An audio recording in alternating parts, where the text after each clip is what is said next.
الحمد لله والصلاة والسلام على رسول الله ما بعد. maanta hadduu ilaa yidhaah waxaan ka hadli doonaa mowduuc aada muhiim u ah oo ah Soomaaliya anagoo ka eegayna dhanka iqtisaadka aragti oo maaragta iqtisaadi anagoo ku eegayna Soomaaliya badanaa Soomaaliya marka laga hadlayo meediyaha iyo Soomaaliya marka laga hadlayo waxaa diiradda la saaraa dhanka siyaasadda badanaa dhanka dhaqaalaha lagama hadlo marka waxaan doonaynaa inaan dhanka dhaqaalaha in yar maaragtay overview ah dadka aan ka siino nadwadeeni dhowr qayb ayaa u qaybin doonaa hordhac iyo nubda aan kaga hadli doono taariikhda ay soo martay maaragtay dhaqaalaha Soomaaliya waxaan kaloo ka hadli doonaa dhaqaalaha qaab oo macro iyo qaab oo micro labadaba oo ka hadli doonaa saad juz'i ahaan iyo kulli ahaan iyo waxaan kaloo ka hadli doonaa cilaaqaad al-iqtisaadiya al-khaarijiya Soomaaliya xiriirada oo maaragtay dhaqaalaha dibadda ay la leedahay nataa'ij tawsiyaadna waan samayn doonaa insha Allah marka maadaama waxaan filayaa badankiina background oo iqtisaadiya leh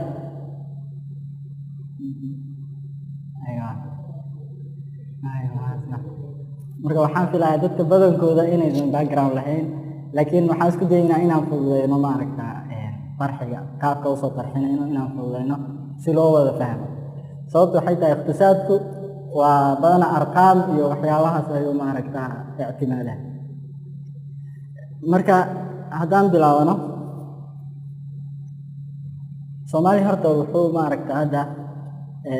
ay maraysaa xaalad oo maaragta taxawul ah keliya ma dhanka dhaqaale dhinacyada kala duwan siyaasadda amniga dhinac walba waxaa ka socda taxassun recovery ayaa socda marka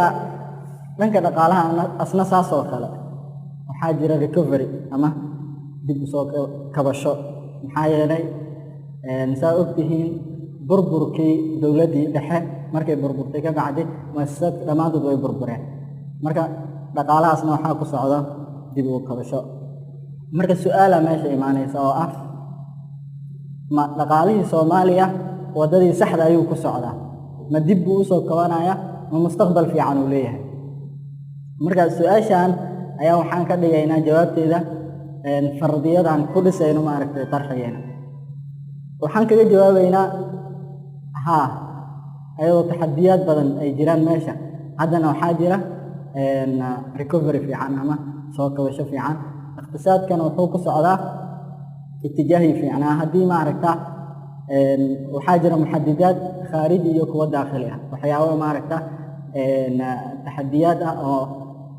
Soomaaliya gudaheeda ka jira ama dibadda kuwaas dhammaantood haddii ay u adeegaan dhaqaalaha Soomaaliya wuxuu ku soo laabanayaa wadadii saxda ahayd saa ogtihiin maaragta taxadiyaadka dibadda waxaa ka mid ah dhaqaalihii adduunka dhan kobciisa ayaa hoos u dhacay numuul caalami waxay dhahaan ayaa hoos u dhacay marka waxyaabahaas dhammaantood saameyn ayay ku leeyihiin dhaqaalaha Soomaaliya marka gudahana waa saa ogtihiin dhaqaalihii wuu burburay qitaacaadka kala duwan dhammaantood khaasatan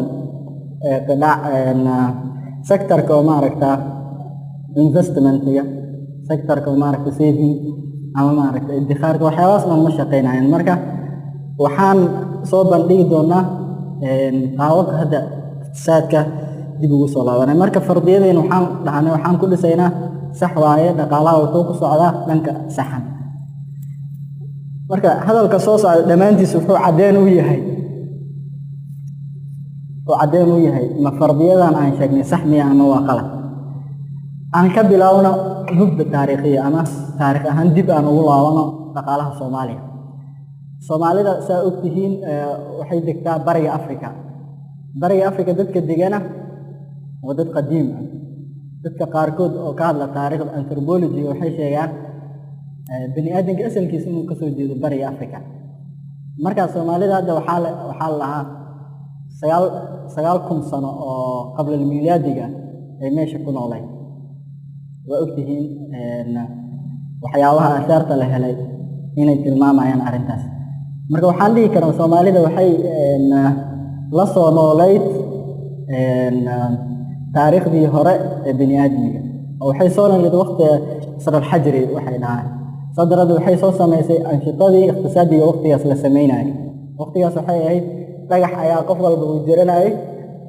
marka nashaad al-iqtisaadi waqtigaas jiray wuxuu ahaa kaliya as-sayd ayuu ahaa ninka uu soo ugaaranaya dumarka ayagana wixii hoola guriga sameyn jireen marka dhagaxu qoranaya dhagaxii ayuu ku soo dilaya saydka waxyaabo kale ma jirin bir iyo tuuri waxyaabo ma jirin marka qaabkaas ayuu ku keenaya saydkii qaabkaas ayaa loogu diyaarinaya marka way soo sameeyeen Soomaalidii arintaas way soo sameeyeen saasoo kale Soomaalida waxay soo martay casr al-xajri casuurtii kasii dambeysay ziraaca iyo racyigana caanay ku tahay Soomaali hadaan dhahno waa dad beeraley ah waxay kaloo tahay dad oo ma aragta xoololey ah marka dhulka oo ma aragta beeraha ku fiican oo saweelooyinka iyo jikooyinka meelahaas aad ay u beertaan saasoo kale waxaa lagu ogyahay geeley inay tahay saasoo kale sinaacada way soo sameysay Soomaali lanka sinaacada laakiin in yar waxaa arkaysa Soomaalidii hore inay liidi jireen sinaacada qaasatan dadka la dhaho ma aragta Soomaal iyo waxyaabahaas la dadka sinaacada sameyn jiray laakiin waxaa ogaatiin Yurubtan iyo thawra sinaaciya inta aan ka hor sinaacada saas ay qof walba wuxuu ku sameyn jiray gacan uu ku sameyn jiray ma jirin aalaadkan waaweyn marka sinaacadaasna way soo sameeyeen saasoo kale tijaarada Soomaalida way soo sameeyeen waxaan ka hadlaynaa marxala ma qabla al-istiqlaal waxaan u qaybinaynaa maraaxisha iqtisaadka soo maray ilaa 4 marxalo bas saa u fahamtiin waay مرحلة ما قبل الاستقلال إلى مرحلة ما بعد الاستقلال إلى مرحلة خلال الحروب الأهلية إلى بعد الحروب الأهلية أفرتاس مرحلة ما قبل الاستقلال حنكسر من تاريخ دي هراء Soomaalida ay ku noolayd inay soo sameysay ma aragtaa ziraaca inay lahayd ma aragtaa sinaaca tijaarada waxay dib u laabanaysaa ma aragtay cusurtii hore dadkii ma aragtaa faraacinada waxay la sameysay cilaaqaad tijaariye la sameysay oo boqoradii oo fircooniga ahayd waxay u soo dirtay ma aragtaa dad oo ganacsi ah ay waxay u soo dirtay dhulkii bunti oo la hijay soo dirtay si ay uga sameyso ganacsi ay uga sameyso marka tijaaradana way ku sababta waxay tahay Soomaaliya waxay ku talaa dhul istiraatiiji ah waxay ku talaa waxaan dhihi karnaa dhulka ay ku taalo waa tijaarada caalamka boqolkiiba 50 meeshaas ay martaan marka sadarad muhiim waa tijaaro inay jirto mamaaligtii hore u soo martay Soomaaliya dhamaantood waxay sameyn jireen tijaaro khaasatan kuwa ka jiray xeebaha ka jiray tijaaro ay waxay la lahaayeen carabtii hore iyo dadkii Cumaaniyiinta iyo kuwii kale xitaa waa ogtihiin gumaysiga wuxuu meesha u imaaday inuu sameeyo ganacsi ayuu Soomaali soo galay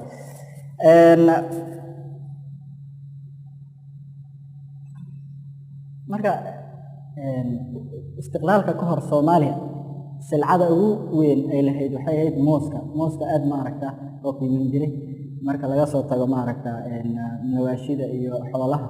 mooska aad ugu caan baxday Soomaaliya saasoo kale beeraha iyo xoolaha iyo tijaarada iyo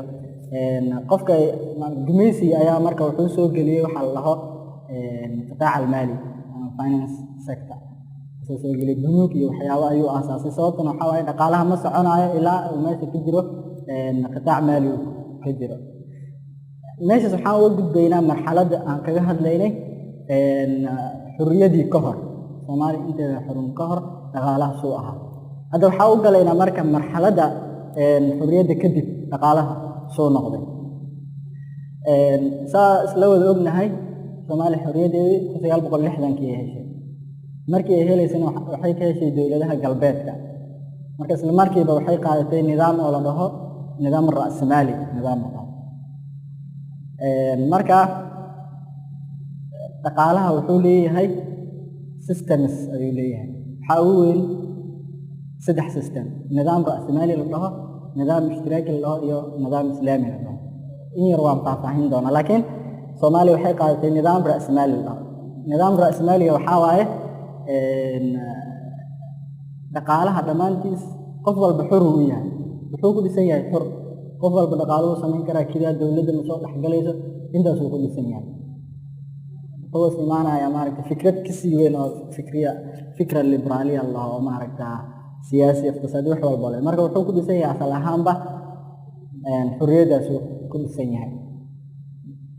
مارك سومالي وحي قاعدتي نظام كاس أو رأسمالية أي قاعدتي نظام رأسمالي مارك قاعدتي مارك إلا لحظنكي إلا لحظن سيالكي وحاد عي مشكلة أو فساد أما corruption أي ماشي كان عي dadkii ugu sareeyay dawladda inay wax walba la wareegaan ay bilaabeen marka mushkilad badan ah dhacday waqtiyadii hore way iska fiicneed laakiin mar walba markii ka sii dambeysay waxa dhacay maxsuubiye fasaad taasna waxay maaragtay sabab u noqotay in maaragta thawradii 22 Oktoobar 1969 ay dhacday siyaad bara ay la wareegaan dawladda ayuu ku eedeynayo fasaadka iyo isdumbarinta ay wadaan maaragta iyo dalkii ay gadeen kuwa maaragtay meesha haystay saasay ku eedeeyeen marka dhaqaalihii wuxuu isku bedelay ra'smaali soo aha ishtiraaki isku bedelay marka ishtiraakiyadii isku bedelay waxay ishtiraakiyada cilmiga mid la dhaho waa maaragtay hanti wadaag ku dhisan cilmi ku dhisan ishtiraakiyada caadi ma hanti wadaag ku dhisan cilmi marka waxaan soo dhahnay ra'smaaliyadu waxay xorriyad siinaysaa ashxaasta dhamaantood inay sameeyaan anshaxa iqtisaadiga dawladana ma soo dhaxgalayso dawladda gacan kuma leh maaragtay arrimaha dhaqaalaha laakiin ishtiraakiyadu waxay aaminsan tahay guud ahaan dhaqaalaha in dawladda gacanta loo geliyo marka ishtiraakiyada cilmiga marka leenahay qofka sameeyay oo markas ah wuxuu leeyahay wax loo maaragtay tawr maadi taariikh wax loo marka wuxuu leeyahay awal mujtamacaadka waxay soo maraan مجتمعات عادي زراعية ثم إقطاعية نقدان ثم وحي نقدان معركة رأس مالي ثم معركة وحي نقدان اشتراكي ثم وحي نقدان شيوعي نقدان شيوعي مركب ماشي أقدم بس بني آدم كوجارة يوليها أو حواي وحول بو شيوع واي دتك بس للي وح أولك اللي هي ماله تعددك قاركود إنه يدهار معركة ناك تحت وصل ليها مركب فكرة أساسية مسمي وحول بمركب شعبك وكذا حياة شيوع marka dawladii siyaad bar maxay sameysay ishtiraakiyada cilmiga ay waxay isku daysay inay sameeyso ishtiraakiyada cilmiga ishtiraakiyada caadi way ka duwan tahay oo kaliya in la wareeg qayb ka mid ah dhaqaalaha asi wuxuu sameeyay maaragtay dhaqaalihii dhanba inuu la wareego oo maaragtay waqtigaas Soomaaliya diyaar u maahayn arintaasna 1970kii ay dhacday iqtisaadkii waxa lagu sameeyay nationalization waxa la تأمين أما وحول بدولة أيال سيء مؤسسات كدقالها مؤسسات كمالية وحول به دولة أيام معركة كعنت لو قليل مركا أرنتاس دعاية تضوات ميدي مركا صوماليا وحي معركة لحق شيء وقت أذك أواري وحيواس كدعاي ثم وحاد دعاي دجالكي أو كن سجال بقول تضوات إن تضواتي أيام دعاي تضواتني تضوات دجالك مركو دعاي مركا وحايز بدلي حريركي الصومال لهيت دبدل معركة أول وحي حرير لهيت dadkii oo maaragtay ishtiraakiyeeda ama shiyuuciyada hogaaminay midowga Soofiyeed USSR midowga Soofiyeed ay xariir asadan dacmin jiray wax walba lacag siin jiray wax walba ay ka heli jirtay marka midowga Soofiyeed asna wuxuu soo taakuleeyay Itoobiya oo maaragta Soomaaliya la dagaalamaysa 77 marka xiriirkii meeshaas uu ku baaba'ay adana waxa maaragta isku daysiyaad bar inuu la dhiso xiriir maaragta galbeedkii uu la dhiso marka xiriirkii dibadeed ayaa isbedelay marka 8meeyadii Soomaaliya marka waxay dib ugu soo laabatay nidaamkii la dhahay maaragta nidaamkii oo ra'smaaliga lahay ku dhisnaa xorriyada iyo dadka qof walba inuu maaragta nashaad iqtisaadi uu sameyn karo marka 83 waxa dhacday إعادة هيكلة الاقتصاد وحلا قاليه يا ماركتا إن وحال سمينا يا هيكلة الاقتصاد وحال جوالا إن وحياوي الدولة دي إجازة التأمين يا وحلو بدي خصها وحلا privatization wax walba waxaa la siinaa maaragtay dadkii ayaa laga gadaaya waxaa kaloo la samaynayaa maaragtaa arrimo kale ay ka mid yihiin IMF-ta iyo waxay soo dejinayaan barnaamij waxay ku dhahayaan dacmiga inaad ka joojiso maaragtay silaca al-asaasiya oo waxaa waaye dacmiga silaca al-asaasiya inaad ka joojiso waxaa laga wadaa dowladaha qaar waxay dacmiyaan silacda asaasiga sida ceeshka ama suudaanta khubuska waa la dacmiyaa sooma waxaa la dacmiyaa petroolka la dacmiyaa waxyaabahaas dhan waa la dacmiyaa marka IMF-ta shuruudaheeda waxaa waaye haddaa ka rabto inay ku siiso maaragtaa lacag ay ku deemiso shuruudahaas waxay ku dhahaysaa dacmiga ka jooji marka bulshadana badankood waa iska fuqaro saameyn ay ku yeelanaysa 2013 waxaa soo Suudaan dacmal waquudka marka la joojiyay maxaa dhacay mudaharaadyo waxyaabaha dhacay sooma marka khasqasadii iyo icaadatul haykala waxay dhacday 1983 ay wadanka ka dhacday marka saan u soo gaabino leena waxyaabahan ka hadli doono way ka sii tirabadan yihiin hadda taariikhdii un baa ku jirna marka mushkilo ayaa waxaa dhacday waqtigaas oo ku saabsan dhaqaalihii Soomaaliya inuu aad u baaba'o marka dadka ishtiraakiyada midowga Soviet raacsanaa waxay ku tilmaamayaan arintaas sabab inay u ahaayeen ra'smaaliyadii ee Soomaaliya isku dayay inay qaadato waxay ku leeyihiin qof oo kitaab la dhaho cawlamat al-faqr qoray tashfiski wax saas Allah marka wuxuu ku leeyahay kitaabkiisa sababta Soomaaliya maaragtay mushkiladaas u dhacday waxay ahayd ra'smaaliyada wuxuu ku leeyahay 700 Soomaaliya ma soo arag maaragtaa dhanka oo maaragtaa ridaada ama maaragtaa raashinka kuma yaraan marka laga reebo majaacadii markii dhacday isku filnayd dhanka raashin ahaan beerihii diirada ayuu saaray siyaad bare isku filnayd marka sababta waxyaabahan keenay wuxuu ku leeyahay ra'smaaliyada sababtuna waxay tahay macuunay ku siinayaan macuuno waxay dhahaan ama kaalmo ay ku siinayaan oo waxyaabihii qimadii iyo galeydii ee wadankooda ka soo dhacay ay ku keenayaan marka arintaas waxay sababaysaa waxa loo iqraaq suuqii maaragtay dadkii beeraleyda markay soo jartaan suuqii waxaa ka buuxa maaragtay silac marka uma gadmaayo ama raqiis ay ku gadayaan marka beerihii way ka caajisayaan tan labaad wuxuu ku leeyahay markii arintaas ay dhacday saadiraadkii ayaa hoos u dhacay saadiraadkii waxaa lahaa dawladdan waxay dhoofiso oo dibadda u dhoofiso dawladda waxay dhoofiso taas waxay ka soo gashaa maaragtay lacagta adag ama foreign currency-ga ayada ay ka soo gashay markii arintaas ay dhacday saadiraadkii ay yaraaday ka bacdi tadakhum dhacay oo lacagtii maaragtay raqiistay waxay ku gadaysaa mala marka wuxuuna sabab ugu dhigayaa icaadatul haykala waqtigaas la sameeyay ayuu sabab uga dhigayaa ugu dambeyn 89 ayaa waxa uu dambeeyay taqriirka IMF ay ka soo saartay Soomaaliya waxayna ku tilmaantay dhaqaalaha Soomaaliya waqtigaas inuu hoos u dhacay 1.5% ama 1.5 ayuu hoos u dhacay taqriirka ugu dambeeyay IMF ay soo saartay ka bacdi 91 dawladii ayaa dhacday wax walba meeshaas ay ka baxeen oo dawladaha caalamka iyo muassasaadka duwaliga اعتراafkii ay kala noqdeen Soomaaliya leena dawladda ma jirtay xukuumad ma jirtay marka arintaas markii meeshaas ay marayso waxaan fiican inaan tilmaano waliga Soomaaliya waxay ku nooleed miisaaniyadeeda waa la dacmin jiray laga soo bilaabo xorriyadda intay qaadatay ilaa hadda miisaaniyadeed waa la dacmin jiray oo wadamo dibadda ayaa dacminaya miisaaniyadda waxa waaye dawladda waxyaabaha maaragtay ay ku shaqeyso miisaaniyadda marka leena istiqlaalkii ka hor dawlad markazi ma lahayn Soomaaliya dhamaantood dawlad xadiida waxay bilowday istiqlaalkii ka bacdi halkan waxaan kaga gudbaynaa marxaladii istiqlaalka xorriyadda marka la qaatay dhaqaalaha soo ahaa oo ku bilowday ra'smaali ishtiraaki isku bedelay haddana ra'smaali ku soo laabtay waxaa bilowday marka dagaaladii maaragtay ahliga ahaa Soomaaliya ayaa isdirirtay muassasaadkii dhamaantood way baaba'een muassasaadkii dhaqaalaha gaar ahaan bangiga markazi waxyaabihii dhan way dhaceen iyo mashruucaadkii waxyaabihii gacanta kula jirtay dawladda dhaqaalihii eber uu noqday marka dawladaha caalamka waxay isku dayeen in icaadatul amal ay sameeyaan 92 laga soo bilaabo 95 way ku fashilmeen haddana ka bacdi dhamaadkii 90meedii waxaa hadan dib u bilowday in maaragtay dhaqaalihii dib maaragta u soo fiicnaado sababo la xiriira qaybo ka mid ah Soomaaliya waqooyi bari camal dawladda ka dhisantay amni ayaa marka koonfurta waxaa ku soo rogay shaqaaqada marka meelahaas waxaa ka bilowday dhaqaalihii dib u soo shirkadaha la sameeyay marka shirkado ittisaalaadka camal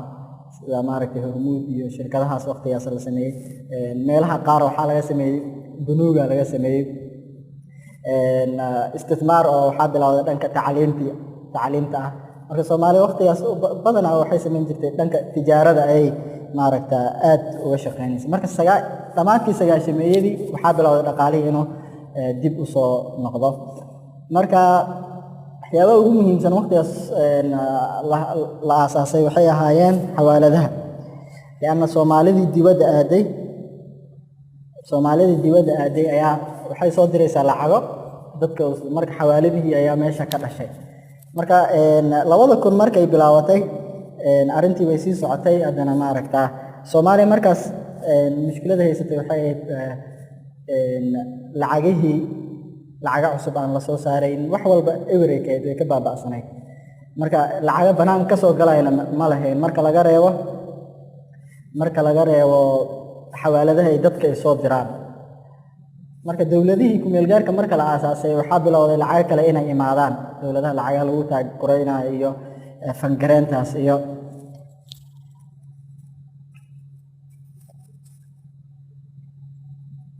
saano soo gaabino 2009 waxaa dib loo aasaasay bangigii dhexe ee Soomaaliya ayaa dib loo aasaasay 2009 bangiga dhexe iyo waxyaabuhu sameeyana in yar waa sharxi doonaa 2011 waxaa dhacday abaaro ayaa dhacay abaarihii 2011 badankiina waan ka warhaynaa Soomaa marka asbaabo badan loo sheega asbaabaha ugu weyn waxaa waaye amni الغذائي يا meesha ka baxay amni الغذائيna sababta maxay tahay waxaan soo sheegnay dadka qaarkood inay ku tilmaamaan galbeedka inuu ka dambeeyo amni الغذائي inuu meesha ka baxo iqraaqa iyo waxyaabaha uu sameeynayo marka waxaan u sii galaynaa xuruub al-ahliya marxaladii ka dambeysay dawladda caalamka laga aqoonsan yahay 2012 ay bilaabatay kabacdi maxaa ka bedelay dhaqaalihii Soomaaliya waxyaabaha ugu waaweyn ee dawladda ay sameysay dhanka dhaqaalaha waxaa ka mid ah New Deal waxa ay heshiis ay wada galeen dawladda Soomaaliya iyo maaragtay caalamka oo wada galay dawladda Soomaaliya waxay ka soo baxaysaa waxa la dagaal ahli ka soo baxaysaa waxaa loo baahan yahay in la taakuleeyo marka caalamka wuxuu dhahay intaan anaga wax idin soo diyaarin lahayn lacag idin siin lahayn idinka waxa soo sameeysatiin waxa taxdiid waxa ku sameeysiin priorities ka leedihiin ama awlawiyaad ka leedihiin waxyaabaha doonaysiin in la idinka dacmiyo ka bacdi waan shirayna waa idin fangareynayna marka dawladda mashruuc ay soo diyaarisay mashruuc ilaa 5 qayb ka kooban ay soo diyaarisay waxa ka mid ah marka economic recovery dib u soo kabashada dhaqaale qayb ku saabsan dhanka siyaasadda dhanka priorities ka dawladda waxa ka mid ah good governance in xawkama la helo maamul wanaag ay sameeyso dawladda waxa ka mid ah economic recovery dhaqaalaha in dib loo soo celiyo marka arrimahan aan sheegin hoostooda waxa ku jira plans ama qorshooyin ku jira qorshooyinkii lagu gaari lahaa mid walbana waxay u baahan tahay fangareyn ay u baahan tahay peace building and reconciliation ayaa ka mid ah in dib loo celiyo maaragta nabadii in dib loo dhiso iyo wada heshiin in la sameeyo dadka in la heshiisiyo unity and integrity ayaa ka mid ahaa waxaa ka mid ah service delivery in maaragta khidmaadkii dawladda way baabeen sagaashameeyadii in dib loo soo celiyo tacliimaha tasiixa khidmaadkii ay sameyn jirtay dawladda dhamaanteed and international relations marka xiriirka caalamiga dib in loo soo celiyo marka mid walba qodobadan ka mid ah waxaa la sameeyay in maaragta fangareyn marka guud ahaan lacagta loogu deeqay Brussels September 2013 waxay ahayd lacag gaaraysa 1.8 billion euros ama maaragta lacag oo dollar ahaan 2.8 dollars billion dollars marka lacagta billion ka waa garanayna Soomaa lacagta billion ka وهل يسجل إبر إسكو حاجة العك فرق بدن واحد مليون مركز سيده بكون مليون مركز حاله وده لو ده سديت مليون أو حوالي العك تمريكان أو العك أد أفرق بدن مركز أرنتو مركز ماشى مريسو نيو ديل كا ما دونا هنا نكفو هذا دب ما عرفت هنا وصل على الطرابة إسلا وقت جاس نقولها وزيرة ده waxay sameeyeen waxay ansixiyeen qorshihii 2013 ilaa 2015 oo ku saabsanaa dib u soo kabashada dhaqaalaha marka qorshahaas hadafkiisu wuxuu ahaa in dib loo soo celiyo infrastructureska ama maaragta kaabiyaasha dhaqaale ee ka qayb qaadan kara sectorska ama qitaacaadka wax soo saarka la dawladda hadafka yar saas oo hadafka gaaban hadafka dheerna wuxuu ahaa هدف كفوك نوعها إن لحقيقية تنمية المستدامة وحي دهان مركز التنمية المستدامة إيو إن لغا لبعض فقرها لو هذا الهدف على لها مركز إن وحا سوهز قلاي أريمات دورة أيا سوهز قلاي مركز العاقة لو قرشي انتاس أي سمعية وحياوها كالو عن كتل مامي كرنو دولة انت يجرتو وحاواي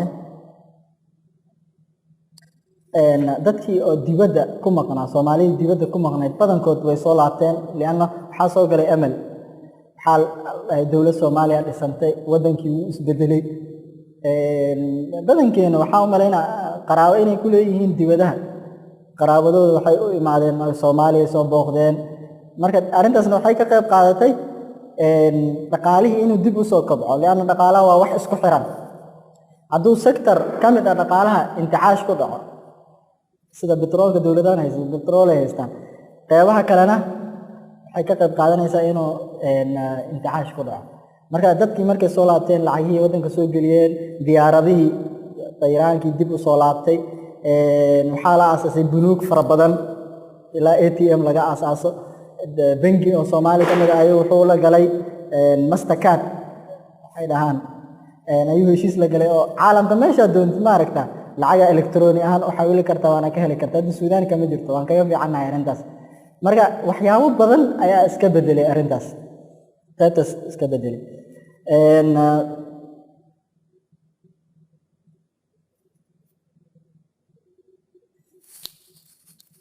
marka waxaan dhihi karnaa fatradii u dhaxaysay 2002 ilaa waqtigan 2016 lacag aad u fara badan ayaa Soomaaliya soo gashay taas oo ka qayb qaadatay Soomaaliya inay dib u dhisanto qaasatan Muqdisho aad ay u dhisantay waxa la yaabaa dhismaha dhaqaalaha badan inuu Muqdisho concentrated uu ku noqday qaybihii kale wax yar uu ka gaaray marka qof kamid ah khubarada dadkan oo baaxisiinta kamid ah wuxuu sheegayaa in lacagta soo gashay Soomaaliya 2013 ilaa 2015 ama 16 ay gaarayso $4.5 bilyan inay gaarayso waa lacag aad u fara badan ku dhow GDP-ga Soomaaliya GDP-ga Soomaaliya waxa la soo saarka wadanka meequu soo saara waxyaabuhu soo saara sanadkaas ayaa GDP la dhahaa GDP-geeda waxa lagu qiyaasaa 6 bilyan inuu yahay lacagta soo gashayna 4 bilyan lagu sheegay marka intaasna waxay ka qayb qaadatay dhaqaalihii inuu dib u soo kobco ay ka qayb qaadatay halkan waxaan uga gudbaynaa marxaladaas taariikhiga waxaan dhahnay Soomaaliya waxaan ka hadlanay waqtigii ka horeeyay istiqlaalka ama xurriyadda waqtigii dawladihii soo maray Soomaaliya midii military kuwa madaniga ahaa dhaqaaluhu soo ahaa waan ka soo sheekeynay xuruubul ahli dhaqaaluhu soo noqday oo ka soo sheekeynay dawladdan cusub rasmiga oo dibadda laga aqoonsan yahay wadamada caalamka aqoonsan markay imaaday dhaqaalaha soo ahaana waan maaragtaa waan fahamnay intaas mafhuum way Soomaa taas la garanay marka waxaan u sii gudagalaynaa waxaan dhahnay barnaamijka waa fududaynayna waxa laga yaabaa mustalahaad qaar ilaa dadka qaar inaysan fahmin laakiin ilaa waxaan isku dayaynaa in wax walba fudud ay noqdaan dhamaanteedna waxaan dad jaamiciin waan fahmaynaa Soomaa marka waxaan isku dayaynaa qaybta soo xigto inaan si ku dhisno basiid ah si fudud dhaqaalaha marka laga hadlayo waxa loo qeybiyaa labo dhaqaalaha guud ahaan wuxuu ka hadlayaa wax soo saarka iyo marka wax soo saarto isticmaalkooda istihlaag waa consumption wixii la soo saaray ayaa la isticmaalaya iyo wuxuu ka hadlaya waxyaabihii la soo saartay qaabkee u qaybinaysa saddexdaas si uu ka hadlaya dhaqaalaha dhan lagu sheegay waa saddexdaas si uu ka hadlaya anshaxa iqtisaadiga dhaqdhaqaaqa dhaqaale soo saarkiisa intaajka tawsiiciisa qaybinta iyo istihlaagiisa isticmaalkiisa saddexdaas uu ka hadlaya dhaqaalaha marka anshaxa iqtisaadiga dhaqaalaha nashaadada economic activities ka maxay yihiin dhaqdhaqaaqa dhaqaale muxuu yahay dhaqdhaqaaqa dhaqaale waa saddex ayaan ku soo koobi karnaa waxaa la dhihi karaa dhan ziraaca ah agriculture ah mid oo maaragtay sinaaca ah oo maaragtay waxyaabihii ziraacada laga soo saaray ayaa la bedelay taxwiila dhacay mobiladan waxyaabahan u jeedna dhammaan sinaacada ah iyo mid khadami ah service ah waxyaabihii ka soo haray ahaato maaliyad ahaato bunuugdan la isticmaalo ha ahaato maaragtay ittisaalaadka telefonka ku hadlayso khadamaad ah marka saddexdaas u qaybin karaan dhaqaalaha shaqada saddexdaas qitaac mid ziraaciya mid oo maxaan dhahnay sinaaciya iyo mid oo service ah marka Soomaaliya dhaqaalaha ziraaciga ugu badan boqolkiiba 70 waa ziraacada dadka ka shaqeeyna ziraacada marka lagu leeyahay kaliya abuuritaanka ma aha ziraacada laba iskugu jirta beeraha iyo waxa iskugu jirta xoolaha labadaas iskugu jirta marka dhaqaalaha ugu weyn Soomaaliya waa ziraacada boqolkiiba 70 shaqaalaha ugu badan meesha ka shaqeeya kaliya Soomaaliya ma aha wadamada oo maaragtay soo koray dhamaantood saas ah marka waxa ku soo xiga service-ka statistics ugu dambeeyay 2013 ee malayna ziraacada boqolkiiba 60 ay ahayd service-ka 32 ayuu boqolkiiba 32 sideedna wuxuu ahaa maaragtaa sinaacada marka sinaacada Soomaaliya aad ay u yartahay marka Soomaaliya hadda waxaan ka eegi doonaa dhaqaale markuu saas yahay laba qaab oo u hadla dhaqaalaha qaab oo guud iyo qaab oo gaar mid oo macro la dhaho macro waxa way dawladda dhan waxyaabaha qosay sicir bararka ku maraya wax soo saarka dawladda GDP-geeda meeqa waaye bataalada say tahay unemployment-ga meeqa shaqo haysta marka dawladda dhan wax ku saabsan ay ka hadlaa kaas waxa la macro economics oo waxa way iqtisaadul kulli iqtisaadul juz'iyya jira mid oo ku saabsan wuxdaat al-iqtisaadiyya shirkadaha iyo qaabka u shaqeynayaan takaaliifta ka baxaysa maxaa shirkadan qaabka ribxigeeda kor u qaadaysa waxyaabahaas kaas wuxuu ka hadlayaa marka juz'i waaye marka wuxuu kaloo ka hadlayaa cardiga iyo talabka ayuu ka hadlayaa waxyaabaha la kala gato marka waxaan ogaanaynaa Soomaaliya markii dawladda ay dhacday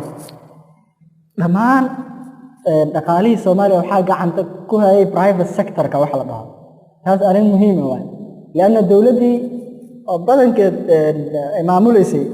dhaqaalaha way baabaaday marka Soomaaliya dhan waxa gacanta ku hayay private sector-ka ama qitaaca khaas ashqaasta ganacsatada iyo maaragtay dadka khaaska oo leh mashruucaadka waxaan doonayaa inaan ka hadlo in yar qitaacaadka kala duwan ee Soomaaliya ay leedahay maadaama aan ka hadlayno Soomaaliya aragti dhaqaale ahaan uga hadlayno waxa la sheegaa Soomaaliya inay qani ku tahay mawaaridda dabiiciga Soomaaliya marka waxaan doonayaa inaan wax yar statistics ah idin siiyo oo ku saabsan qeybaha kala duwan ee dhaqaalaha Soomaaliya ziraacada aan ugu horeysiino ziraacada Soomaaliya dhulka oo maaragtay beeraha lagu beeri karo صالح الزراعة wuxuu gaaray 10 milyan oo hektar ayuu gaaray waa dhul aad u weyn hadii dhulkaas la abuuro maaragtay Soomaaliya in la qoodiyo ayaa dibadda loo soo dhoofin karaa lacag zaydana ka soo galaysa marka waxa laga faa'iideystay sida munadamada FAO ay sheegayso dhulkaas waxa laga faa'iideystay kaliya ma gaaray leedahay boqolkiiba hal ma gaaray ay leedahay marka dhul yar ayaa laga faa'iideystay kaliyeena ma aha arintaas Afrika dhan asaasa caalamka marka saa u eegto Afrika waxay haysataa boqolkiiba 60 dhulka maaragtay saalix la ziraaca Afrika ku yaala Suudaan ay ugu weynta iyo wadamada Congo iyo kama faa'iideysan boqolkiiba 6 kama faa'iideysan marka Soomaaliyana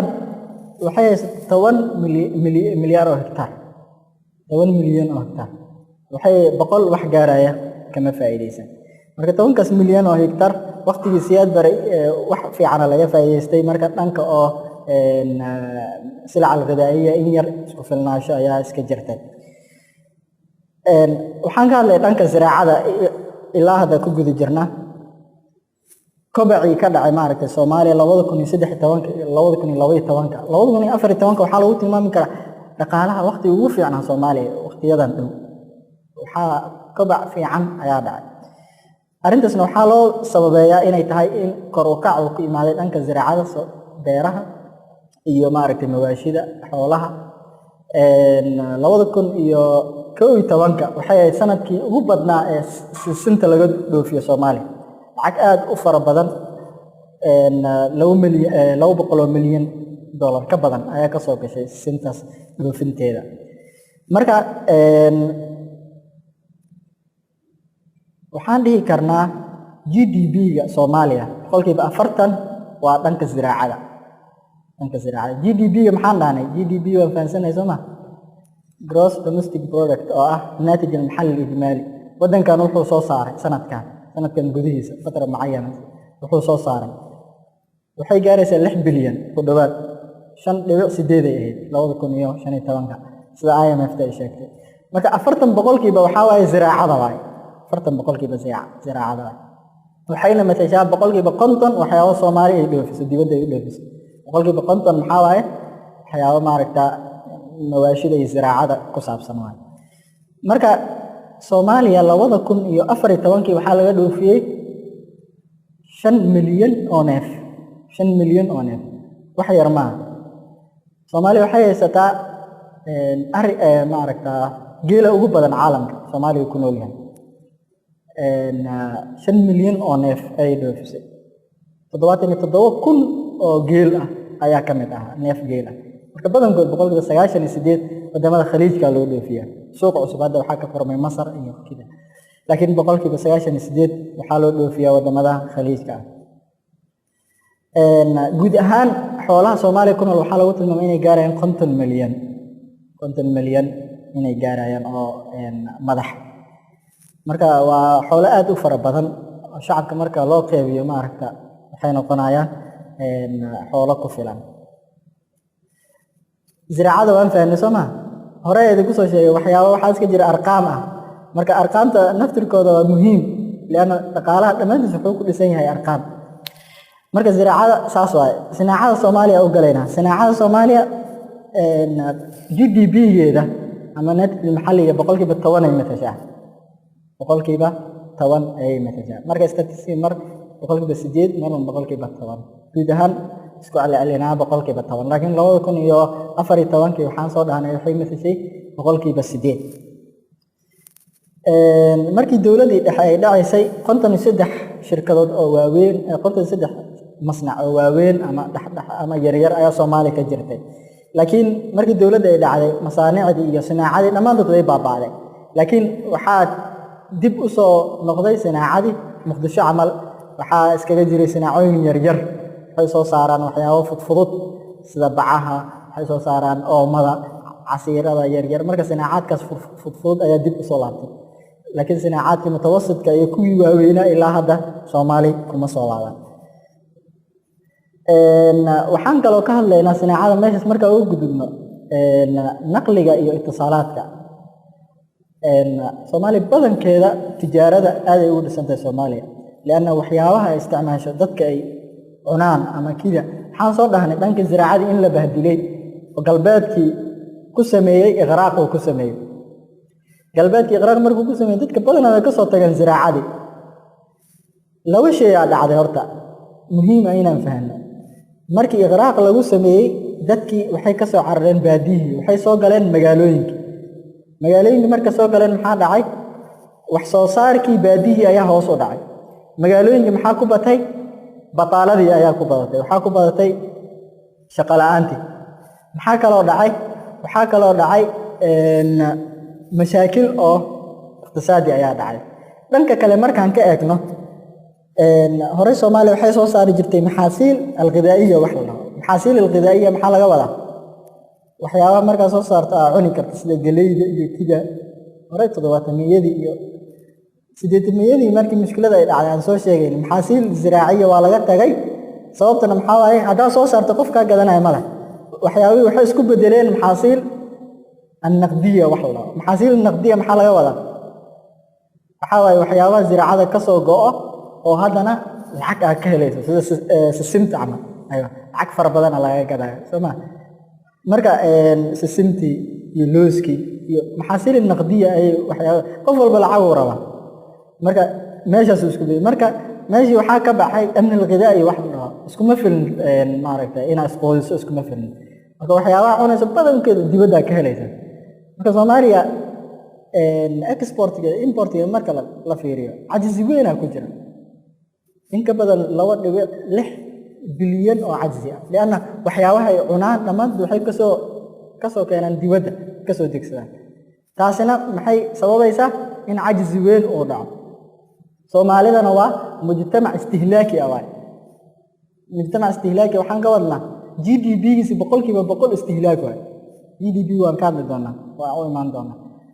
marka naqliga aad u kobcay qaasatan marka soo degsato ka soo degso miinaa ka soo degso waxa u baahan tahay gawaari ku qaata magaalooyinka gudaha ku yaala xeebaha ama magaalooyinka gudaha ku yaala in loo qaado marka naqliga aad u kobcay muqdisho amal marka ka soo degsato iyo xeebaha kale waa gudaha inaad soo geliso naqli fiican u dhacay xitaa ilaa Kenya laga geliyo silacada Soomaaliya la keeno Kenya sokorta ugu badan Soomaaliya ka hesha waxay ka helaysaa maaragta Kismaayo marka اتصالات markaan dhahno kobac weyn ku dhaxay communication-ka waxa lagu tilmaamay Soomaaliya inay kamid tahay wadamada caalamka ugu raqiisan dhanka maaragta xiriirka اتصالka ama qof marka la hadlayso lacagta kaaga baxaysa saasoo kale wadamada Afrika اتصالaadka ugu horumarsan ay kamid tahay internetka wax walba marka la fiiriyo saasoo kale waxa jira lacagaha la isku xawilo mobilka ama aad ay uga qayb qaadato Soomaaliya aad ay u fududahay dhanka kale mushkilo ka jirta laakiin way fududaysay maaragta tacaamulaadka iqtisaadiga ilaa 8 shirkadood oo waaweyn oo waxa ku yaala Soomaaliya dhanka iqtisaalaadka ah badankeena aan garanayno ilaa 8 ay gaarayaan intaas waxa waaye naqliga iyo iqtisaalaadka waxa uu sii galay dhanka maaliyadda Soomaaliya dhanka maaliyadda qaabkay ku tahay حاجة جرى صومالي لح بنجيا كجرى هذا بدن كل أساسي فترة ugu dambeeyay ayaa la aasasay wixii ka dambeeyay 2012 marka lagu daro bankiga markaziga ama central bankiga waxa kale central bankiga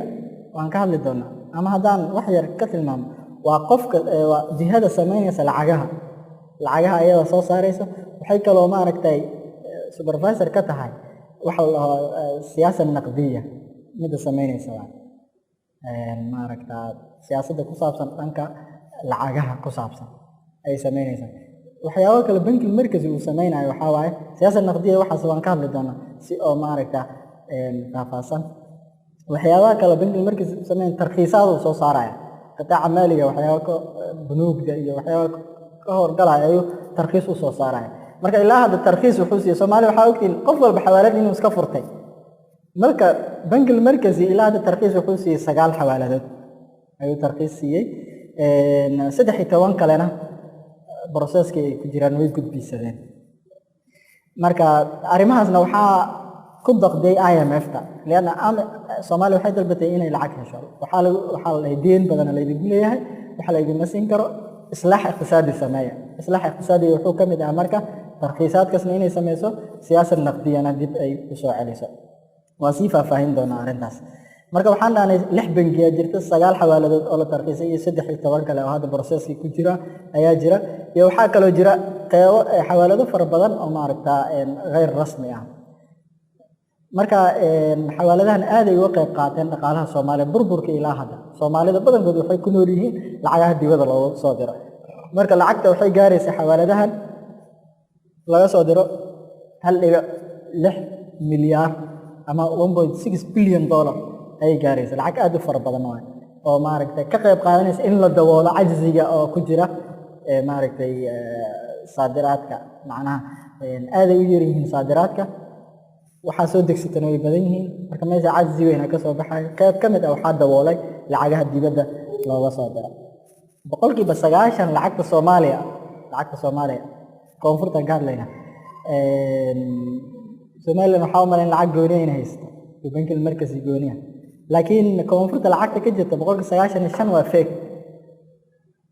وقت يدي عبد القاسم انت كدم بيس يا لا سو ساري حتى aqoonsanaysa waqti oo waxa jirtay la diidi jiray tan feeg waa iga celi tantii asalkii waaye tii siyaad barow ka tagay waaye laakiin hadda waxaas ma jiraan lacagihii dhamaan waa la qaadanaa sababta maxay tahay bangiga markazi soo saara malaha lacag cusub la soo saara malaha waxaa dambeeyay lacagihii dawladii hore ka tagtay marka aad ay u yaraadeen lacagihii kuwa baabay marka 95% waxay noqdeen lacag feeg ah waxaan ganacsatay iyo ayaa iska soo saartay iska daawacda saasoo kale dhaqaalaha Soomaaliya 95% dollarized waay waxa lagu tacaamulaa dollar bunuugda hadda Muqdisho hadda tagto qof lacag Soomaaliya waxa iska aqbalay male dollar inaa ku dhiibato wax walba dollarized 95% dhaqaalaha Soomaaliya intaas dhan waa macluumaadkii iyo reportskii IMF iyo missionkii ay soo direen marka meesha waxa ka jirta lacagaha dibadda laga soo diro badankooda nidaam المالي العالمي waxa ka jira muassasaat الماليه الدوليه waxa la hayaa muassasaat dawli IMF waxay ishraaftaa bunuugda dawliga system la ilaaliyo jir lacagaha Soomaaliya dibadda looga soo diro Soomaaliya loo soo diro badankooda systemkaas ma soo maraan marka gaaladana iyo wadamada galbeedkana waxay ka cabsanayaan fangareenta argagixisada iyo waxyaabaha ay lahaan ka cabsanayaan marka arintan maxay sababtay مشكلة أي وحي كسبتي حوالدها قار أي كسبتي مركا تنا وحي كلا صواب قطها هاي بنك المركزية سنترال بنكية إنه أود ويلون وايو إنه السياسة النقدية أسميه لأن العكتي عندي زكو مجرته بنك المركزي السياسة النقدية مركو سمينه السياسة النقدية ما قرنينا السياسة النقدية وحاواي سياسة أو كسابسا لعجها هذا على ودنك وحاك هذا سعر برر مرنا انكماشا كذا مركا قابك ومعموليسا وحا معمولي بنك المركز سنترال بنك مركو سعر برر وضع هو سميناها سياسة النقدية يو استعمالها سياسة النقدية أدوات لاستعمالها جر سعر الخصم إيو وحياة الله إيو سعر الفائدة إيو مركا إنت أصلا صومالي كما جرتو أصل أهم با بنك المركز عندي سكو مجرتو العقد marka ma awoodo inuu siyaasad naqdiya uu fuliyo marka qitaaca almaaliga wali ku guda jirnaa waxa la isku dayay in la asaaso boorsa wax la boorsa mama yaa maqlay boorsa ama suuq al-awraaq al-maaliya aywa suuq al-awraaq al-maaliya waxa waaye anaga hadda waxaan garanayaa suuq as-silc wal khadamaat ya aywa saylada lacagta iska dheh marka stock exchange وحلا أما سوق الأوراق المالية والسوق أنا وحنا قرينا سوق السلع والخدمات سوق هتجلس وحسوق كذا نيسا علاوة سوق كذا نيسا أكون سوق كذا نيسا تاسو حالها موبايل سوق كذا سلع واي سلع على تابنكر وحاجر سوق جونية لقوا استعمال كلية وحلا كلاجتها وحلا أصول المالية وحلا سوق الأوراق المالية الله أصول المالية وحياه وحواي سندات يو حالها شيرس iyo waxyaabo la asum iyo marka suuqa awraaq maaliya in la aasaaso la isku dayay waxa heshiis la galay suuqa awraaq maaliya Nairobi ka jiro hada Muqdisho loo soo la keenay Muqdisho iyo Kismaayo hada wax laga furay laakiin ilaa hada shirkadaha ilaa 13 shirkad ugu waaweyn marka suuqa awraaq maaliya waxa ka shaqeynaya waxa kamid ah shirkadaha wadankaas ugu waaweyn shirkadaha kuwana private waa shakhsi iska leh ama lawaas leh ama shan qof asla leh kuwana waxa waaye corporation oo waxa way musahama alcaamo dadka dhan isla leh adiga waa gadan kartaa waana iska gadi kartaa marka meesha ka gadanaysa meesha iska gadaysa waa suuq al-awraaq al-maaliya marka taasna waxay keenaysaa in shirkadihii waaweynaa anshitadooda activity-da markay sameynayaan finance ay ka helaan masnac weyn furatay lacag uma hayso ku fangarayso shirkadaada waxa ka helaysa waxa iska diiwaan gelinaysa suuqa al-awraaq al-maaliya meeshaas fangareen ka helaysa soo saarka kor u qaadaysa rabxiga ay hesho dadkii shareska gatay ayaa siinaysa marka boorsana way jirtaa asaasitaankeeda dhankaas waxa uu gudbayna qaybta maaliyadda waxa ka jira Soomaaliya qitaac al-fandaqa ama maaragta qaybta fanaadiqda iyo siyaaxada iyo aad iyo hada kobac fiican u sameynaysa xeebta Soomaaliya aad u qurux badan dad badan booqasho imaanay qasatan Soomaaliya waxa kale oo booqasho imaanay dad dibadda ajaanib حتى بوقشوا معنا هذا وقت يوم سومالي فنادق فربضن أيال أساس وكوريسين ومالين حفلها أروسكا القوى السياسيين ده مرة هالكي وحكوا قبصة فنادق قفل بواحد دونه هوتيل وحكوا قبصة مركا آدو أهر مري وحاكا له آد أهر مري استهانك عقاراتك وما مقدشو وحال له هذا newspapers ama media galbeedka iyo marka Soomaaliya ka sheekeynaa wuxuu ku leeyahay waqti ka hor 4 sano ka hor marka Muqdisho tagtid ligaha waxa qabanayay xabada dhawaaqeeda laakiin hadda waxa isku bedelay arintaas dhawaaqa dhisitaanka marka Muqdisho aad tagtid waxa maqlaysaa sar la dhisaayo horeyna 4 sano ka hor waxa maqli jirtay dhawaaq xabad iyo bambooni marka dhismihii aad wadanka u dhismaayeen qaasatan Muqdisho fanaadiqdii iyo saas ay noqdaan dhanka daaqada iyo mawaarid tabiiciya energy-ga mawaarid tabiiciya badana Soomaaliya way soo degsataa maaragtay energy-geeda petrol iyo waxyaabo ma soo saarto laakiin waxa lagu tilmaamaa petrolka Soomaaliya haysato mid aad u weyn wuxuu gaarayaa 110 trillion barmiil ayuu gaaray oo nafta ah ay haysato waxa la lahaa احتياطيات wax la dhaha jira marka dhanka daaqada laga hadlayo احتياطياتka marka waxay u qaybsadaan kuwa muakkad ah ama احتياطيات caadi iska ah احتياطيات waxa way reserveska wadankan meeqa ku jirta hoostiisa meeqa ku jirta oo gas ama petrol ah marka la qiyaasayo marka shirkada ayaa qiyaasay shirkadaha taga seismic waxa aanay sameeyaan markay sameeyaan ka bacdi qiyaastii waxa ka soo baxay marka qiyaastii waxa la gaarsiiyay Wall Street Journal la dhaho New York ku yaala journalada ugu waaweyn adduunka dhaqaalaha ka mid ah qiyaasta wuxuu gaarsiiyay 110 trillion nafta barmiil ah lacagaha ka soo galaysa maxay noqonayaan trillioonaad oo dollar dhanka gaaska dabiiciga 100 trillion litir mukacab ayaa ku jirta gaaska dabiiciga badana wuxuu ku jira xeebaha Soomaaliya dhulka hadda isku haystaan Soomaaliya Kenya sababtiisa ma dhul caadi ma xal isku haysta kheyraadka meesha ku jira kheyraad aad u fara badan ayaa meesha ku jira ceelal horay gumaysigu u xadiday ayaa meesha ku jira L5 L4 intaasna way ku jiraan Kenya marka waxay doonaysaa kheyraadkaas inay kala baxdo dhaqaalaheeda ay ku kobciso waxay leeyihiin shirkado dibadda marka Soomaalidana waxay rabtaa inay kheyraadkaas ka faa'iideysato marka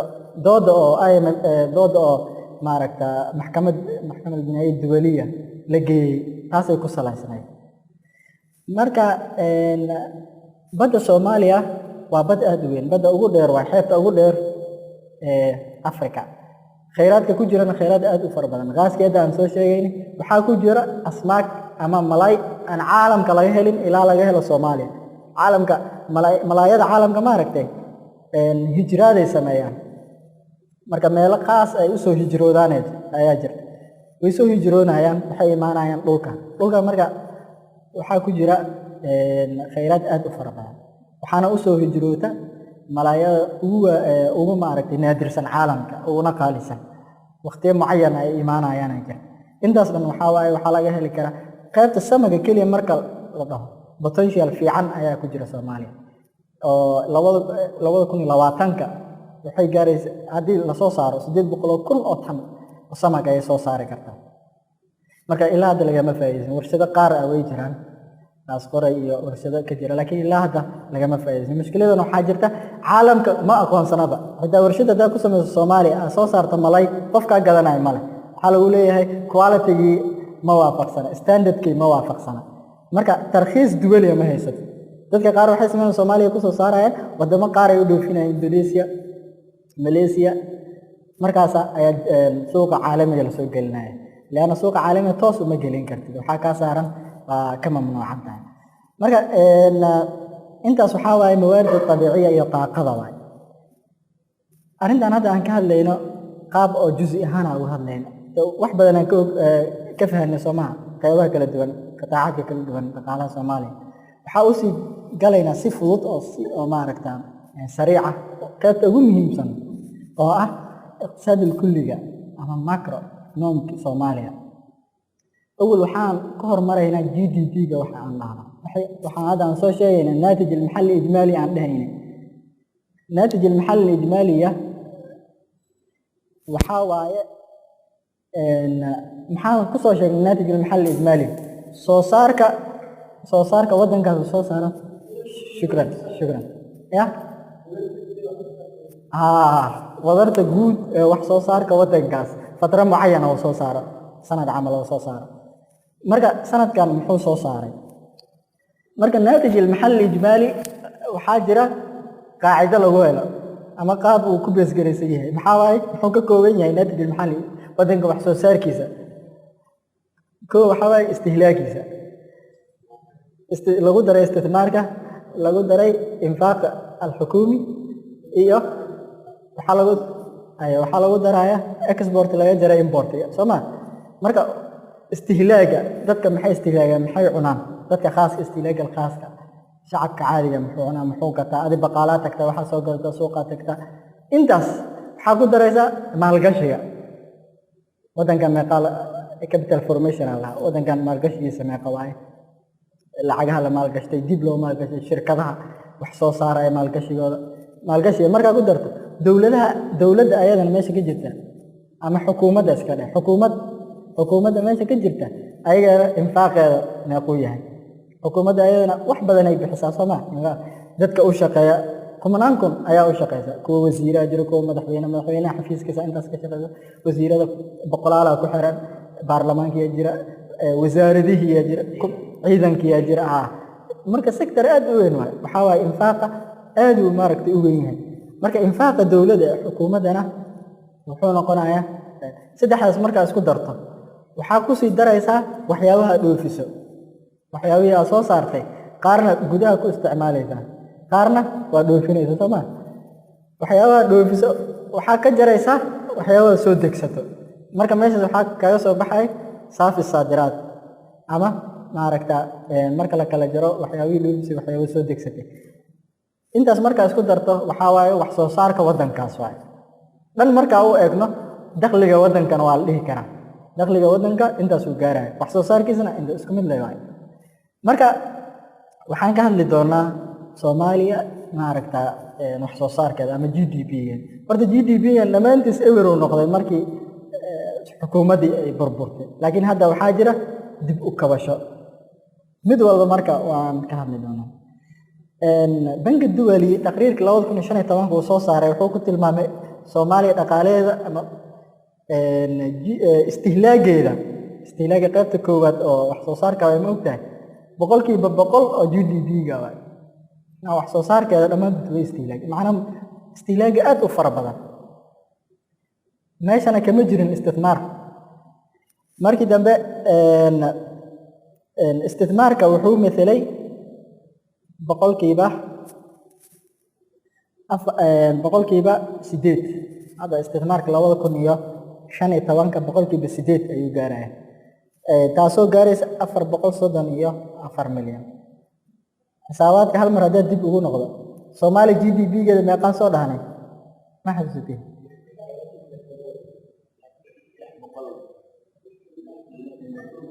يا أيوة 6 بليون كل واحد 6 بليون أنا 6 بليون أيوة بليون أيوة 6 مليارات من الدولارات الأمريكية حسب تقرير IMF كسو صارتي 5.8 واي تقريبا لا 6 بليون 5.8 شان بيبقى 8 بليون دولار واي GDP جينا مركا GDP جا ونستاجين دونا إن شاء الله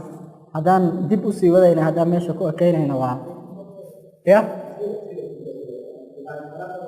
أوكي إن شاء الله أوكي GDP جا محلنا هنا تقريبا 6 بليون واي 5.8 واي لانك مارك النموية كبع على Soomaaliya 2004 meequu gaarayay 3.8% macnaha كبع إسكارون أي كبعه maxaa ku darsamay 3.7 waxay soo saaraysaa 2013 waxaa sii kordhay 3.7 2015 hoos u dhacay taqdiiraadka IMF tan ka hadlayna IMF ta waxay tahay waan ka hadli doonaa si gooni ah inaan u hadalnaa fiicnayd laakiin waan ka hadli doonaa iyadana IMF ta waxay dhahday sanduuq naqd duwali ayaa la taqdiiraadka 2015 laba dhibic 7 waay taqdiiraadka 2016 hadda aan ku jirno iyo 17 waxa waay 4 waay boqolkiiba 4 uu kobcaya dhaqaalaha waa nisbo iska roon waay marka loo barbardhigo nisbada caalamiga ah marka loo barbardhigo way iska roon tahay استثمار الأجنبي المباشر Soomaaliya استثمارka laba loo kala qaada استثمار الأجنبي المباشر iyo غير مباشر استثمار الأجنبي المباشر horta غير مباشر ma jiro Soomaaliya sababtoo ah boorsadayba ma jirto ama stock exchange ma shaqeynaa مباشرka waa kan toos ka maaragta loo fangareeya wuxuu gaarayaa 434 milyan marka استثمارka wuxuu matalayaa boqolkiiba 10 oo maaragta dhaqaalihii Soomaaliya ama wax soo saarka infaaqa dawladda ma fahansanay tiyadaan ka soo sheekeynayna ciidanka 2014 ma ku gaaray miisaaniyadda dawladda waxay gaaraysay 151 milyan oo dollar 151 milyan oo dollar marka 2014 ka hadlayna leena ihsaa'iyaadka hadda jira badankood kuwii 2014 ilaa hadda lama process gareyn wadamada ihsaa'iyaadka horta way iska adag tahay Soomaaliya in la helo ihsaa'iyaad rasmi ah xaqiiqi ah intaan waxa way kuwii IMF ay samaysay waay guud ahaan wadamada soo koraya iyo Afrika ihsaa'iyaadkooda waa wax qalad ama wax oo accurate aan ahayn waay ma lama helo marka waxaan ku bees gareynay 2014 ihsaa'iyaadkii ugu dambeeyay saadiraadkii waxay gaarayeen 819 milyan oo dollar waxa Soomaaliya dibadda ay u dhoofisay 819 waxa way wadanka 160aad ee caalamka tartiib ahaan marka loo fiiriyo waaridaadka waxay soo degsateen meeqa waaye 3 milyaar 482 milyan 3 milyaar marka meesha waxa soo baxaya ajzi ama deficit ajzi gaarayo 2.63 billion dollar lama 2.3 milyaar oo dollar lacag aad u fara badan 2.3 milyaar oo dollar lacagtan deficitka ah ama ajziga ah waxay gaaraysaa xukuumadda lacagtay fangareynayso 10 jibaarkeeda xukuumadda Soomaaliya 151 ee miisaaniyadeeda ay Soomaa 10 jibaarkeeda marka taqdiyada qaabka loo daboolo ajziga halka wax oo soo tukanayna okay halkan ku keenayna insha Allah markaan soo tukano horeyna waa idinku sheegay waxaan dhahay arqaamta in yar muumil waa laakiin muhiimadda waxa ay ma taqaana natiijada aan ka gaari doono natiijada aan ka soo saari doono insha Allah dib u bilaabanayna barnaamijkeena waxaan ku guda jirnay الناتج المحلي الإجمالي ama GDP ga Soomaaliya waxaan dhahnay guud ahaan waa 5.8 export saadiraadka waxay gaarayaan 819 waaridaadka 3.4 ajzi weeyna imaanaya oo gaarayo 2.6 bilyan oo dollar marka ajzigaas waxa lagu daboolaya Soomaalida waxyaabaha soo xawiisho oo dibadda ay ka soo xawiisho kuwaas oo gaarayo 1.3 2014 ka hadlayna waxay gaaraysay 1.3 bilyan dollars iyo musaacadaad kale oo khaariji ah dawladaha caalamka waxay bixiyaan musaacadaad dawladda Soomaaliya ay siiyaan musaacadaad kuwa siyaasi ah aadeen oo maaragta ku fangareynayaan miisaaniyadda xukuumadda ama kuwa maaragta tanmawi ah kobcinta wadanka madaaris iyo jaamacado iyo ama waxyaabo infrastructure-ka ay kaga qayb qaadanayaan ama kuwa iqaasi ah kuwaasna waxay gaarayaan 1.1 bilyan dollars marka ajziga waqtigaas dhacay wuxuu ahaa 450 milyan oo dollar marka waxa iska jirta waxyaabo cawaamil oo daakhili ah iyo kuwa khaariji oo saameeya dhaqaalaha Soomaaliya kuwa khaarijiga waxa ugu waaweyn caalamkeedan dhaqaalihiisa ayaa hoos u dhac ku imaaday gaar ahaan Shiinaaska oo maaragtay dhaqaalihiisa 30 sano soo dhaafay aad u kobcay marmar wuxuu gaarayay 2 jidis qolkiiba 10 in ka badan ayuu kobcay laakiin hadda hoos u dhacay sanadkan hadda aan ku jirno 6.8 ayuu maraya. waxaa kaloo meesha ka baxay suuqii ay Afrika u suuq geyn jireen silacdoodii. Afrikada waxay soo saartaa keliya مواد خام waxay dhahaan مواد خام waxyaabo aan la sameyn oo sinaca aan galin. marka waxaa dhacday suuq ay u soo geyn jireen Shiineesku ahaa. Shiineeskina wax soo saarkiisa markuu hoos u dhacay suuqii ayaa in yar ka xirmay. taasna mushkilo ayay ku noqotay. marka mashaakil kale oo dhaqaalaha Soomaaliya soo wajahaysa waxaa waaye siraacaadka hadda ka jira bariga dhexe sida Yemen iyo mushkiladaha ka jira qaxooti badan hadda imaaday Soomaaliya. waxaa kaloo hoos u dhacay musaacadaadkii duwaliga ah. kaalmadii Soomaaliya la siin jiray ayadana hoos u dhacday. ilaa hadda waxaan ku jirnaa macroeconomics aan ka hadlaynaa. waxaan ka soo hadalnay soo saarka Soomaaliya. waxaan ka hadlaynaa bataalada iyo tadakhumka Soomaaliya. Soomaaliya unemployment-geeda shaqo la'aanteeda aad ay u weyn tahay. ilaa waxay gaarsiiyaan 70%. dadka qaar ay gaarsiiyaan. dhanka dhalinyarada waxaa la gaarsiiyay 75 dhalinyarada Soomaaliya ma shaqeyso. jaamacadii laga soo wada baxay qof shaqeeya ma laha. sadaraadeed waxay sababtay inay hijroodaan oo Yurub iyo meelahaas ay iska tagaan. dadka shaqeeya Soomaaliya waxay gaareen 3 milyan oo qof ay gaarayaan. laana nisbada Soomaaliya shabaabka ka 30 ka yar waxay gaaraysaa 70%. guud ahaan shacabka Soomaaliya 70% daadooda waxay ka yar tahay 30 ay ka yar tahay. marka waa bulsho oo maaragtay dhalinyaro dhamaanteedba. marka suuq badan ayaa jira oo loogu adeegayo dhalinyarada sida maaragtay jaamacado badan hadda la sameystay dugsiyo. qof walba marka istismaarka meesha uu gashanayo waa fiican laana dhalinyaradii iyo dadkii oo yaraa inay wax bartaan ay rabaan. taas waxaan kaga gudbaynaa bataalada. tadakhumkana waan ka soo hadalnay oo waxaan dhahnay marka aad sameynayso wax dhoofintaada iyo wax soo dejintaada. wax dhoofintaada markay yar tahay wax soo dejintaada ay badan tahay meesha waxaa ka dhacayo cajziga ka dhacay. cajzigana muxuu sababayaa tadakhum soo ma cumladii hoos u dhacaysa. marka tadakhum weyn iska jiray. IMF-tana islaaxa iqtisaadiga ay soo barboos gareeyay uu ku jira in tadakhumka hoos loo dhigo cumladiina islaax lagu sameeyo.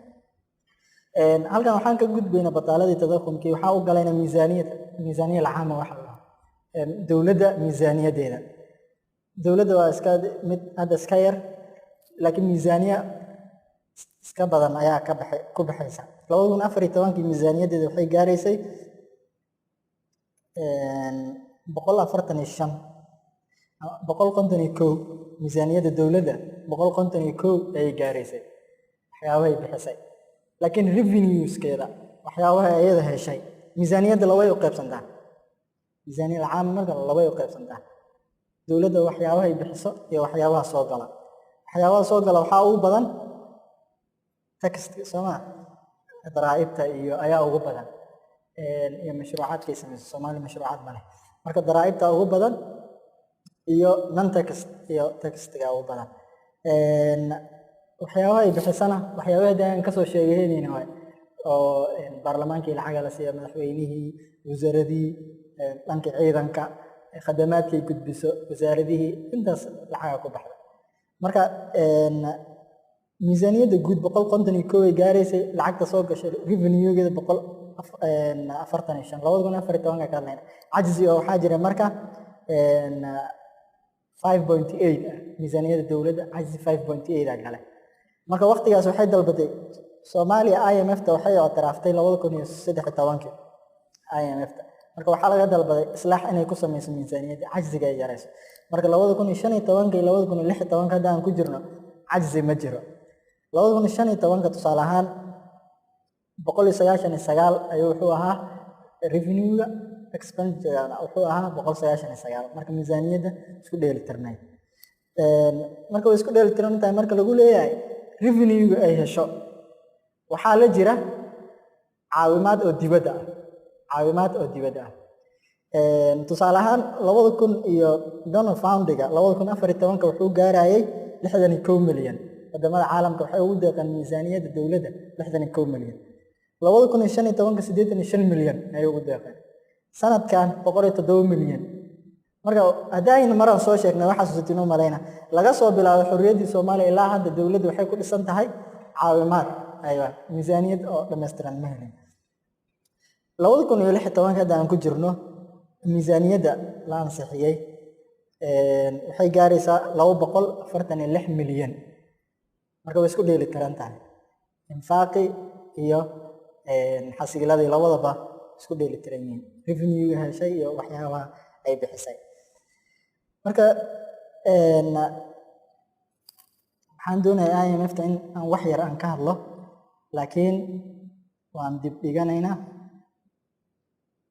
faqriga Soomaaliya aan ka hadalno لأنه waxaan ka hadlaynaa macroeconomics macroeconomics badana wuxuu ka hadlayaa natiija maxalliga bataalada iyo tadakhumka iyo ma aragtaa wuxuu ka faqriga guud siyaasadda iqtisaadiga iyo tanmiya iqtisaadiga intaas oo ka hadlaya macroeconomics lagu sheegay dhamaantiis faqriga hadaan wax ka taabano UNDP taqriirka soo saartay 2012-13 waxay ku tilmaantay 82% Soomaalida inay qaab ahaan noocma faqri ay ku jiraan marka ka badbadin waa laakiin taqriiraadkeeda saas ay sheegaan 75 dhalinyaradana inay unemployment bataale ay ku jiraan marka faqri badan ayaa iska jira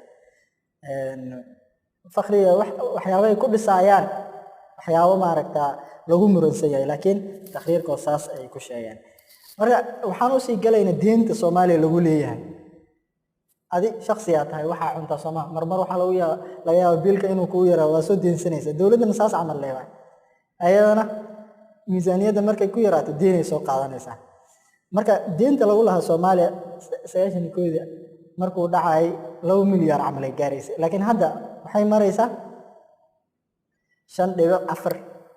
bilyan dollar 5.4 bilyan dollar oo waxay mathalaysaa 93% oo GDP-geeda soo saarkeeda guud iyo deynta lagu leeyahay 93 waxa waaye deyn lagu leeyahay laana deynta waxa waaye ma taqaana awal deyna lagu siinaa waxa interest ah buusha aywa interest marka ay kugu badanaysaa 2015 waxay ahayd 5.3 2015 maxay noqotay 5.4 marka way sii badanaysaa marka 3 daqiiqan ku darsanaa oo ah deyntaas dadka ku leh marka deyntaas 3 jiha loo qaybin kara Paris Club Credits kuwa la dhaho kuwa deemiyaasha Paris naadi Paris Allah asii wuxuu ku leeyahay 2.3 bilyan waxaa kaloo jira kuwa naadi Paris aan ku jirin asna wuxuu gaaray 1.5 waxaa kaloo jira 1.5 oo iska leh jihooyin kale marka IMF-ta hadda marka waxaan ku sii noqonayaa waxaan u sii gudbaynaa siyaasadda iqtisaadiga waxa waaye siyaasadda dawladda ay dejiso marka dhowr qayb ay noqonaysaa mid naqdi ah mid maali ah ay noqonaysaa kuwa kale oo maaragtay tijaarada khaarijiya marka siyaasadkooda waxaan ka soo qaadaynaa midda naqdiga ah haday wax yar aan ka soo sheegnay midda naqdiga maxaan dhahnay siyaasadda naqdiga waa midda hadafkeedu yahay tadakhumka ama inkimaashka tadakhumka la yareeyo ama inkimaashka kor loo qaado hadafkeedu saas waay marka IMF-ta waxay aqoonsatay dawladda Soomaaliya 2013 heshiisa marka dhaxgalay oo ah in la musaacadeynayo marka waxay dhahday anaga waa idin musaacadaynayna waxa sameeyay islaax al-iqtisaadi iyo marka IMF-ta waxay magacaaday guddi oo loo soo diray Soomaaliya oo soo diyaariyo maaragtaa statistics-ka iyo waxyaabo ku saabsan ihsaa'iyaadka dhaqaalaha way soo diyaariyeen waxyaabaha hadda soo gudbinayna badankooda way soo gudbiyeen marka waxay kaloo fiiriyeen miisaaniyadda Soomaaliya cajzi ma la yareeyay marka waxay kaloo kulmeen 2015 si heshiiskii kor loogu sii qaado marka heshiiskii waxaa loo sii gudbiyay 2016 bishii May ahayd sanadkan wasiirka maaliyadda iyo heshiiska waxaa kala saxiixday IMF-ta oo New York ay ku saxiixeen waxaa la marka hal sano ayaan maaragtay idin kordhinaynaa oo ah waxa dacm oo fanni ah ayaa idin siinin tababaro waxyaabo ku saabsan islaax iqtisaadina waa inaad samaysiin oo lacagta inaad maaragta lacag cusub aad soo saartiin tan kale arrintii hadda aan ka hadlaynay oo taxwiilaadka khaarijiga waxaan dhahnay waxay ku imaanayaan cabra turuq qayb sharciya Soomaa ayadana in la saxo iyo maaragta in miisaaniyadii balanced ay ahaato zero balance mar walba isku dheelitirnaan revenue and expenditure marka arrintaas waxay dhacday bisha May dawladana arrintaas hadda ay si sameeyeen marka IMF ta maxay tahay IMF ta waa hay'ad sanduuq duwali ah waxa la aasaasay 1944 Mareykanka lagu aasaasay Bretton Woods ay ittifaaqiyada ahayd marka IMF ta waxay matashaa bangiga markaziga dunida bangiga markaziga waxaan ka soo sheegnay Soomaa hadda dhow waxaan dhaanay mid uu sameeyo waay lacagta uu soo saaraa tarakhiista wuxuu siiyaa maaragta muasasat almaaliya wuxuuna sameeyaa ishraaf wuxuu ku sameeyaa muasasat almaaliya kaakal bunuug ishraafna wuxuu ku sameeyaa wuxuu kaloo sameeyaa siyaasa annaqdiya qofka mas'uulka ka ah marka ayada waxay mathalaysaa bangi markazi lilbunuug almarkaziya alcaalamiya marka dawlad walba bangi markazi ay leedahay midda ugu weyn waa marka maamulaysa haddii bangi dawladda ay miisaaniyad casri ku dhacdo ayadaa fangareynaysa marka IMF ta saas waaye منظمة qaabkaas u samaysan waaye marka markay ku fangareynayso shuruuday ku xiraysaa shuruuda hadda Soomaaliya ay ku xirtay ama hadayna waxaan ka soo sheegnay musaacadaad in maaragtay dacm silca al-asaasiya in la joojiyo miisaaniyada in la saxo haykalada iqtisaad la sameeyo waxyaabaha aan soo sheegnay marka siyaasa al-iqtisaadiya intaas kaga gudbayna siyaasa al-maaliya ayada waxay ku saabsan tahay aan dhahnay revenue in kor loo qaado marka waxyaabaha IMF ta iyo xukuumadda ay ku heshiiyeen ay kamid tahay waxaana soo sheegnay labadii sano ugu dambeysay in maaragtay miisaaniyada isku dheelitirnay waan ka soo hadalnay Soomaa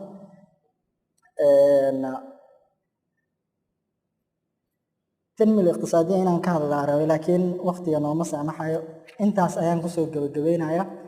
guud ahaan si fursad loo helo marka waxaan ka hadalnay nabdo guud oo ku saabsan dhaqaalaha Soomaaliya maraaxishii soo maray waxaan kaloo ka hadalnay Soomaaliya qaab oo macro ahaan iyo micro ahaan ayaa u soo hadalnay marka waxaan soo sheegnay Soomaaliya inay ku socoto wadadii recovery-ga mustaqbalkana loo rajaynayo dhaqaale fiican iyo inuu soo galo sababta waxa way kheyraad fiican ay haysta kheyraadkaas haday uga faa'iideysato sidii la doonayo waxay noqonaysaa wadan oo horumarsan احتياطياتك aan soo sheegnay kaliya haday ka faa'iideysato kaga filan